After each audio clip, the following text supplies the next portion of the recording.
ब्रेकनंतर महा exit पोलमध्ये आपल्या सगळ्यांचं पुन्हा एकदा स्वागत। महाराष्ट्रातला विभागनिहाय जागांचं विश्लेषण सध्या आपण करतोय। पश्चिम महाराष्ट्राचा अंदाज काय तर पश्चिम महाराष्ट्रात महायुतीला फक्त 3 जागा मिळतील असा अंदाज एक्झिट पोलमधून वर्तवला जातोय।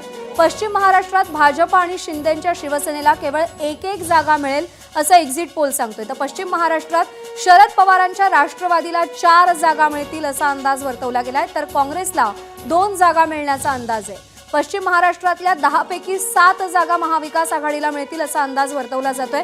थेट जाऊयात मंदार गोंजारी सध्या आपल्यासोबत आहेत। मंदार, एक्झिट पोलचे आकडे समोर आलेत, काहीसे आश्चर्यकारक आकडे, कारण का केवळ 2 जागा मिळतील महायुतीला असं सांगितलं जातंय, तर 10 पैकी 6 जागा महाविकास आघाडीकडे जातील असा अंदाज आहे। काय विश्लेषण आहे पश्चिम महाराष्ट्राचं, कोणत्या जागांवर कोणाला फटका बसेल?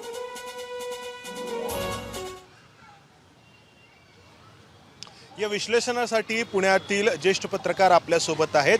तू जसं म्हणालीस की हे आकडे आश्चर्यकारक वाटू शकतात लोकांना, कारण कागदावरती असलेली महायुतीची ताकद आणि 2014 आणि 2019 या 2 निवडणुकांमध्ये महायुतीला या पश्चिम महाराष्ट्रामध्ये मिळालेलं यश, मात्र जेव्हा या निवडणुकीला सुरुवात झाली तेव्हा ही निवडणूक भावनिकतेकडे झुकत गेली। शरद पवारांचं होमपिच आहे पुणे आणि त्याचबरोबर पश्चिम महाराष्ट्रामध्ये त्यांचा असलेला प्रभाव, या सगळ्यामुळे ही निवडणूक भावनिकतेकडे झुकत गेली आणि त्याचा परिणाम किंवा त्याचा फायदा शरद पवारांसोबत असलेल्या इतर पक्षांनाही झाला का, हा या एक्झिट पोलमधून जे काही आकडे समोर येत आहेत त्याच्यातून निर्माण झालेला प्रश्न आहे।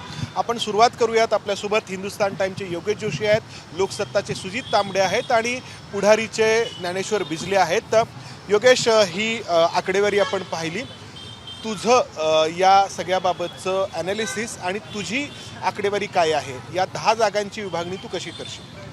पश्चिम महाराष्ट्रात ज्या 10 जागा आहे त्यामध्ये 2019चा जर आपण परफॉर्मन्स बघितला तर त्यावेळेस भाजप आणि सेना जी युती होती त्यांना 7 मिळाल्या होत्या, जो त्यांनी रेकॉर्ड जो आहे जो 14चाच कायम ठेवलेला होता।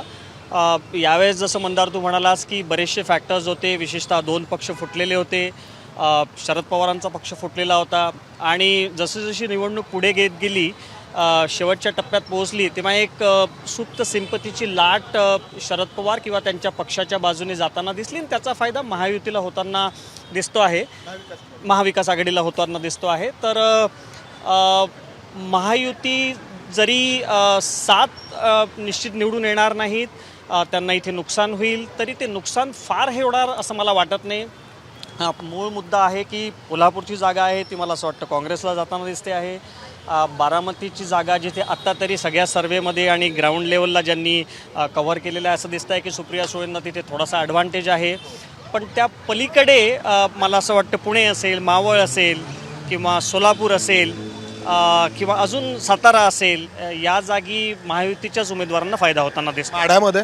माढामध्ये फार अटीतटीची लढत झाली, भाजपाचे तिथे 1-2 जण सोडून गेलेत, पण मला असं वाटतं शेवटच्या टप्प्यामध्ये भाजपने जी यंत्रणा राबवली आणि मोहिते पाटील यांच्या विरुद्धच्या सगळ्या सरदारांना एकत्र केलं, त्याचा फायदा थोडाफार का होईना तिथे परत भाजपच्या उमेदवाराला होताना दिसतो आहे। सांगली आणि हातकणंगले, सांगलीमध्ये महाविकास आघाडीमध्ये जे झालं आणि काँग्रेसने जो बंडखोर उमेदवार त्यांचा उभा राहिला विशाल पाटील, तर शेवटच्या टप्प्यामध्ये मूळ लढत जी आहे ती विशाल पाटील आणि संजय काका पाटील भाजपाचे त्यांच्याच विरोधात झाली आणि मला असं वाटतं त्याचा फायदा तिरंगी लढतीचा भाजपला तिथे होताना दिसतो आहे।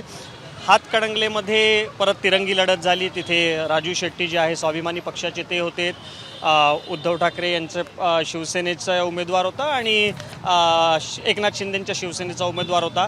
मला असं वाटतं तिथे अटीतटीची लढत आहे, असं सांगणं कठीण आहे कोण निवडून येईल, पण तिरंगी लढत असल्यामुळे कोणाला तरी निश्चितच फायदा होईल।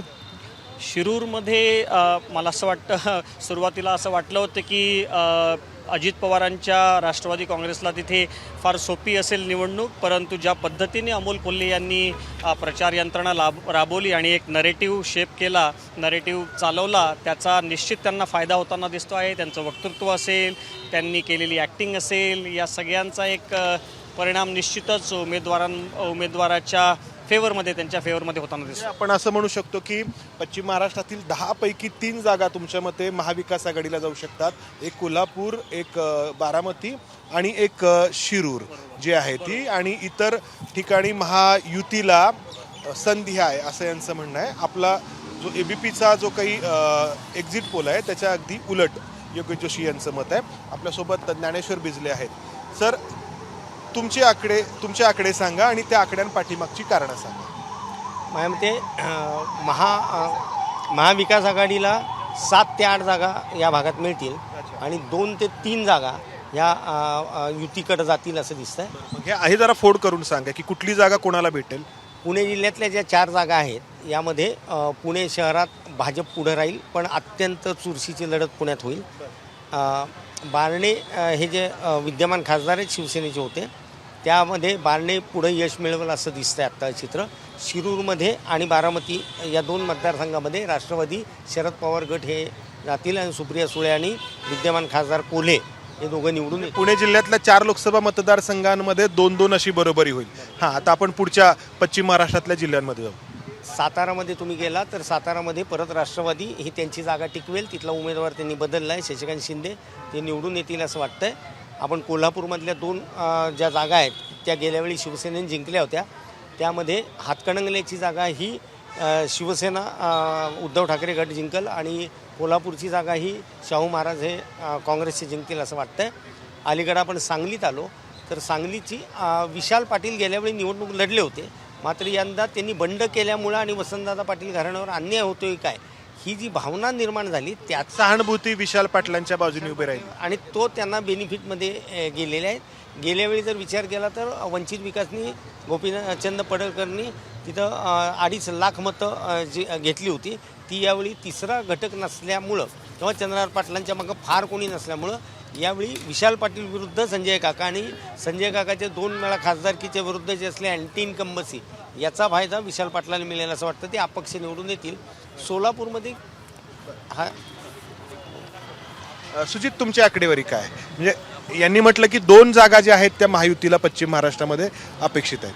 हां, एकंदरीत आपण कोल्हापूरपासून नगरपर्यंतचा जर घेतलं 12 मतदारसंघांचा विचार करू तर त्याच्यामध्ये असं केलं तर आता एक्झिट पोलचा जो आहे तो 9 महाविकास आघाडीला, 2 महायुतीला आहे आणि 1 अपक्ष असं सांगितलं जाते. पण प्रत्यक्षात एक्झिट पोलचा कौल आणि मतदारांचा कल याच्यातला जरा फरक दिसला तर थोडंसं चित्र हे बदललेलं असू शकतं असा एक अंदाज आहे. त्याचं कारण असं आहे की यामध्ये जे 5 जागा ह्या राष्ट्रवादी काँग्रेसच्या शरद पवार गटाला दिल्या येतील असा एक अंदाज वर्तवला जातो.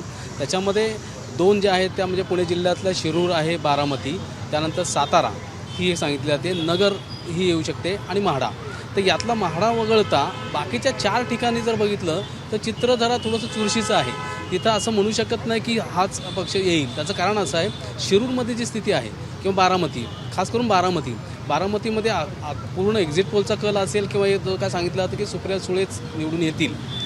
परंतु जर थोडंसं चित्र पाहिलं आपण विधानसभा वाईज जर लक्षात गेलं तर काहीतरी वेगळं पण होऊ शकतं असं आहे. त्याचं कारण असं की बारामती विधानसभा मतदारसंघामध्ये जर सुप्रिया सुळेंनी 1 लाखाहून अधिक मताधिक्य घेतलं तर चुरस असणार आहे. त्याचं कारण खडकवासला आणि भाजपचा आहे, दौंड भाजपचा आहे, तिथं ते आज मताधिक्य कमी होऊ शकतं आणि मग अशा परिस्थितीमध्ये भोरमध्ये काय ते निर्णायक असू शकतं. त्यामुळे बारामतीची ही स्थिती आहे. शिरूरमध्ये पण असं की आढळराव पाटील असतील आणि अमोल कोल्हे असतील, यांच्यात आता दिसत असेल की कोल्हे असले तरी पण आढळराव हे पण जुने आहेत, 2 टर्म घेतले. त्यामुळे तिथे हे चित्र असं आहे. दुसरी जी आहे त्या सातारा म्हटलं जातं की शशिकांत शिंदे आणि उदयनराजे भोसले यांच्यात पाहिलं तर इथेही भाजपाने खूप ताकद लावलेली आहे. त्यामुळे तिथेही मोठी चुरस आहे. त्यामुळे ती असं म्हणू शकत नाही की याच पकडे जाईल. आणि साताऱ्याबरोबर नगरची स्थिती तशीच आहे. नगरमध्ये पण विखे पाटील म्हणणं आहे की जी माढ्याची जागा आहे तर ती वगळता इतर ठिकाणी चुरस आहे. तर ही अशी परिस्थिती आता हे जे पत्रकार आहेत ते व्यक्त करतायत पश्चिम महाराष्ट्रातील 10 जागांबाबत. नाही, खरं आहे मंदार, खरं तर अनेक चुरशीच्या लढती आहेत. कालही आपण विश्लेषण केलं तेव्हा आपण म्हटलं की 2 छत्रपतींची प्रतिष्ठा इकडे पणाला लागतेय. काहीसं सहानुभूतीचं राजकारण, काहीसं भावनिक राजकारण, व्यक्तिकेंद्री राजकारण इकडे पाहायला मिळते. पण जी आकडेवारी समोर येते, महायुतीला कदाचित 3 जागा आणि उर्वरित जागा महाविकास आघाडीच्या पारड्यात पश्चिम महाराष्ट्रातल्या जातील असा अंदाज आहे. अर्थात 4 जूनला खरं चित्र, 4 जूनला नेमकं काय होत आहे याची उत्सुकता आहे. मंदार, धन्यवाद केलेल्या या सगळ्या सविस्तर विश्लेषणासाठी. एबीपी माझा, उघडा डोळे बघा नीट.